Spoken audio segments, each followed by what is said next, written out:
Bismillahirrahmanirrahim. Assalamu alaykum, hurmatli televizor ko'ruvchilar.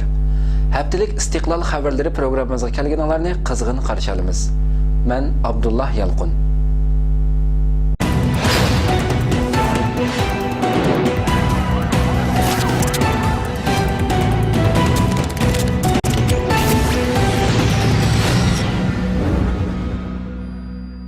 Ayman Zavahiri Suriyaliklarni Asad va Amerikaga qarshi birlashishga da'vat qildi.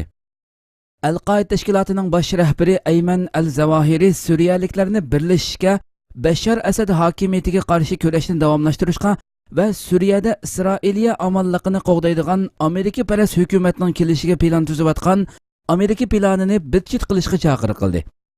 6-iyun payshanba kuni Isroiliya tajovuzining 65-yili unvoni bilan İslomiy torbatlariga tarqatilgan 22 minutlik ovozli xitobda Al-Qoida tashkiloti rahbari Ayman Zavahiri jihodga da'vat qilib, Falastin masalasini hal qilishdagi birdan-bir yo'l jihod qilishdir degan. Zavahiri yana mundaq degan: "Ey Suriya azimatlari, jihoddan iborat bu ulug'vor nishonni cho'radigan holda birlashinglar. Irqchilik va sistemalik guruhvozlikqa turtki bo'ladigan tafriqchilikdan uzoq turinglar. Ulug' islom bayrog'i ostida birlashinglar." U yana mundaq degan: Amerika va Amerika parast satqunlar va Amerikaning sodiq gumochtilari sizlarning qiz ayollaringlarning va kichik narsida bolalaringlarning qinining to'kilishini xohlaydi. Amerika navbatdagi Suriya sotsialistik kommunist hokimiyati ag'dirilgandan keyin islom shariatiga qarshi chiqadigan atalmish xalqaro qonuniga bosh egadigan va Isroiliyaning amonligini saqlaydigan o'ziga sodiq bir hokimiyatni tishlamoqchi bo'layotdi. Zavahirining bu ovozli chaqiriqi Suriya diktatori va uning do'sti bo'lgan Livandagi Hizbullah to'planchilarining Suriya Livan chegarasidagi Qusayr shahrini Asadga qarshi urush qilayotgan qo'zg'olonchilardan qaytirib olgan vaqtdan bir kun keyin e'lon qilingan bo'lib, Al-Qoida rahbarlarining bayonotini izchil to'rida tarqatib kelgan Ansarul Mujahidin to'rida tarqatilgan. Zavahirining bu qatimqi ovozli chaqiriqida Qusayr urushi ayrim tilga elinmagan bo'lib, bu qatimqi ovozli xitob Suriya diktatori Qusayr shaharini qaytirib elishdan 2 hafta burun e'lon qilinganligi taxmin qilinmoqda. Al-Qoida tashkilotining bosh rahbari Shayx Usama bin Laden 2011-yili Afg'onistonda shahid qilingandan keyin Al-Qoida tashkilotining bosh rahbari bo'lgan Zavahiri bu ovozli xitobida zolim Asad hokimiyatini qo'llab yordam qilgan Ironni qattiq ayblab, Suriya ichki to'qinishi Ironning qabih yuzini texmi oshkorladi degan. İran yardım berayotgan Livandagi Hizbullah partiyasi to'planchilari Asad qo'shinlari sepidan o'rin elib, strategiya o'rni bo'lgan Qusayr shahrida urush qilgan va 5-iyun chorshanba kuni Qusayr shahrini qo'zg'olonchilar kontrolligidan qaytirib olgan. O'tgan hafta Shia mazhabidagi Hizbullah partiyasining katibi Hasan Nasrullah partiyasining Asad hokimiyati armiyasi sepida turib Qusayr shahrida urush qilayotganligini e'lon qilgandan keyin Sunniy mazhabining mashhur da'vatchisi doktor Yusuf al-Qaradawi Müslümanlar ammasini Asadga qarshi jihad qilishga chaqiriq qilgan edi.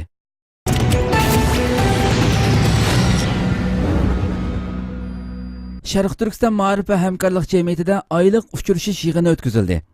Turkiya Istanbulda faoliyat olib berayotgan Sharq Turkiston ma'rif va hamkorlik jamiyati har oyning 5-ida o'tkazib kelayotgan oylik suhbat uchrashishining bu oylik yig'ini 7-iyun juma kuni kech soat 7da Cemiyetning Çapıdaki merkezde o'tkazildi. Aylık yig'inga İstanbulda yashayotgan nurg'un qarindoshlar qatnashdi. Cemiyetning bosh kotibi Abdulahad Abdurahman yig'inga riyosatchilik qildi. Yig'in Qur'oni Karim tilovat qilish bilan boshlandi. A'udhu billahi minash shaytonir rajim. Bismillahirrahmanirrahim. Keyin jamoat peshvosi Abduqodir Yapchan qarindoshlarga so'z qildi. U so'zda Sharq Turkistonning navbatdagi vaziyati haqida to'xtalib, yaqinqi kunlarda Sharq Turkistonda Xitoy ishg'olchilarining tajovuzchilik siyosiy besimiga qarshi maydonga kelgan Qashqar Maralbeshi Seriqbo'yi vaqasi, Yengsar Uchar vaqasi, Qog'iliq vaqasi va Xotan vaqasiga o'xshash jihodiy harakatlarning kelib chiqishi va uning maqsadi haqida qarindoshlarga fikr bayon qildi. Endi Xitoyning Sharqiy Turkistonning har bir fardiy oilaga besib kirishning o'zi qonunliq, buning qarshi turishning o'zi qonun solatijo. Kishilarning iddiasi buni singdi, xalqimiz buni qabul qildi. Xitoyning Sharqiy Turkiston barliq qilayotgan jinoiy qilmishlarning hammasini Sharqiy Turkiston xalqi to'g'ri deb to'naydigan, bugun Xitoyning bu jinoiy qilmishlar qarshi turishning o'zini xatolik deb to'naydigan bunda bir ahvol ma'naviy kasallikni shu paydo qilib qo'yib qo'g'illiqqa shumbuyilgan o'xshash bu shumbuyni bizning xalqimizning ruhiy dunyosida fikriy ma'naviy dunyosida undirib xitoyning zo'ravonligini qabul qiladigan singdiradigan holat keltirib qo'ydi. Keyin bosh nazir ustoz Abdulhakimxon Maqsumajim so'z qildi. U so'zda Qur'onda zikr qilingan mu'minlarning sifati haqida to'xtalib, mu'minlar bir-biriga nihoyatda kamtar bo'ladi, kofirlarga qattiq bo'ladi. Allah yo'lida jihad qiladi va hargizmi malomat qilguvchining malomatidan qo'rqib qolmaydi degan oyatning mazmunini qarindoshlarga tafsiliy tushuntirib o'tdi. Keyin kechlik tomoq ziyofatidan keyin qarindoshlar tarqashdi. Yig'inning tafsilotini to'rimizning munosabatlik bo'limidan ko'rib olasizlar. Mush Allah yaxshi ko'rgan qavm bo'lish har birimizning orzuyimiz. Qanday qilsak bizni Allah yaxshi ko'radigan, biz Allah'ni yaxshi ko'radigan manda qavmning qatoridan bo'lamiz deb hammamizning orzuyimiz bu. Senem Allah'ning yaxshi ko'rganligi, sen har qanday narsaga bo'lgan muhabbatingdan Alloh bu haga muhabbat oldin ko'rindirib Allah'ni yaxshi ko'rgan seviyaga yetishing, mana bu insoniyatda eng cho'ng baxtdan iborat.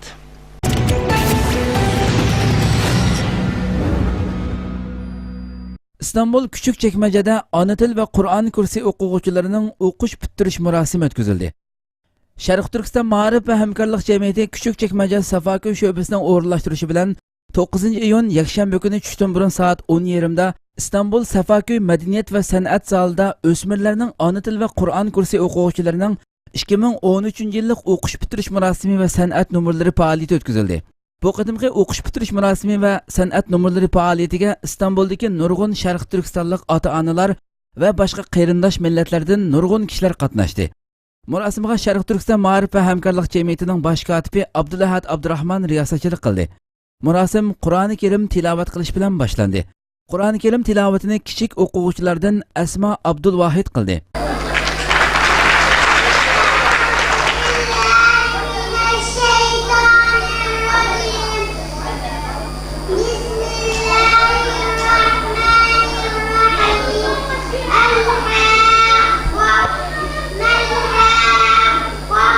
Qur'oni Karim tilovatidan keyin jamiyatning Küçükçekmece Safaköy sho'basi bosh mas'uli Anvar Qarqash ichilish so'zi qildi. U so'zda bu marosimga qizg'in qatnashgan ota-onalar, o'qituvchi ustozlar va yo'lboshchi rahbarlarga salom berdi va Safaköy sho'basi rahbarligidagi Qur'on kursining qurilgan 1 yildan buyongi xizmatlarini tunishtirdi va kichik o'smirlar uchun nihoyatda ahamiyatga ega ekanligini uqtirdi. Keyin jamiyat raisi Hidoyatulloh O'g'izxon so'z qildi.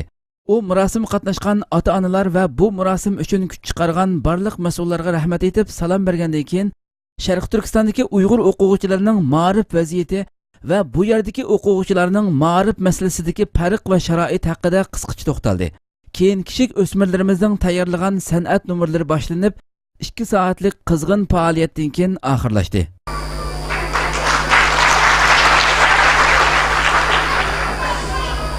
Assalomu alaykum aziz mehmonlar, yaxshimisizlar? Bugungi qo'shiq murosimiga atalgan qadrdonlarni qizg'in qarshi olamiz. Hoş geldiniz değerli misafirler. İyi misiniz?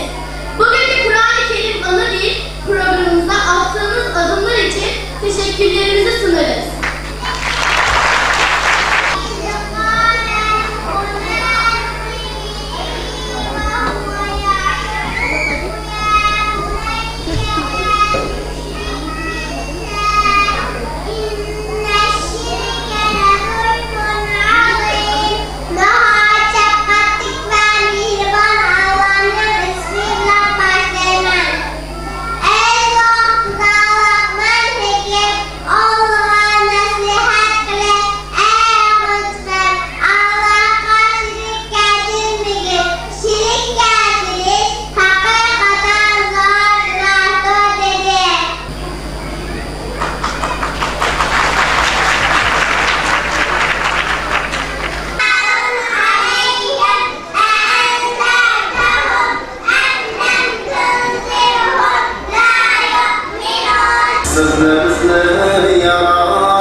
5-ci qitimliq Dünya Şərq Türkistonliklar qarindoshlik uchrashish yig'ini o'tkazildi. Şərq Türkiston Ma'rif va hamkorlik jamiyati qurilgan 2006-yildan buyon qurilish maqsadiga uyg'un holda İstanbul boshchilik muhojiratdagi Şərq Türkistonlik yosh ziyolilarning o'zaro fikr va g'oyada qarindoshlikning cho'nqurlashishi va har sohada bilim va tajriba saboqlarining yuksalishi, taraqqiy qildirilishi masalasiga ahamiyat berib, tarbiya faoliyati elib berilyotdi. Bu munosabat bilan muhojiratdagi Şərq Türkistonliklarni bir yerga to'plash va ular yashayotgan har xil muhit va jamiyatdan yangi ma'lumot va tajribalarni egallash va Uyg'ur xalqining bugungi kunlarda duch kelayotgan qiyinchiliklari va uni hal qilish masalasida yo'l tepish, ahamiyatli ishlarni qilish uchun 2009-yildan e'tiboran dunyoning har qaysi joylaridan Şərq Türkistonlik ziyoli, akademik, iqtidorli rahbarlar, jamoat vakillari va Şərq Türkiston mustaqillik davosiga ko'ngil bilgan va amaliy xizmatda bo'layotgan qimmatli qarindoshlarining qatnashishi bilan Dünya Şərq Türkistonliklar qarindoshlik uchrashishi faoliyati o'rinlashtirilib kelmoqda. Ma'rif jamiyati tomonidan 2009-yildan buyon o'tkazilib kelayotgan Dünya Şərq Türkistonliklar qarindoshlik uchrashish yig'inining 5-qitimligi 23-iyundan boshlab 28-iyungacha davomlashadi. Bu yilgi 5-qitimliq Dünya Şərq Türkistonliklar qarindoshlik uchrashishiga dunyoning har qaysi joylarida muhojiratda turayotgan Uyg'ur qarindoshlardan tarkib topgan vakillar qatnashadigan bo'lib, bu uchrashishning ochilishi İstanbul Zaytinburnu Madaniyat va san'at markazi zalida o'tkazildi. Va shu kuni tushdan keyindan boshlab 5 kunlik dala faoliyatiga qatnashadigan Turkiya ishchi va har qaysi davlatlardan kelgan vakillar faoliyat rayoniga qarab yo'lga chiqadi. Bu munosabat bilan Şərq Türkiston Ma'rif va hamkorlik jamiyati bu cho'ng uchrashish yig'inining İstanbul Zaytinburnu Madaniyat va san'at zalidagi ochilish murosimiga Turkiyada yashayotgan butun Şərq Türkistonlik muhojir qarindoshlarining oila tavobiatlari bilan kelib qatnashishini kutadiganligini bildirdi.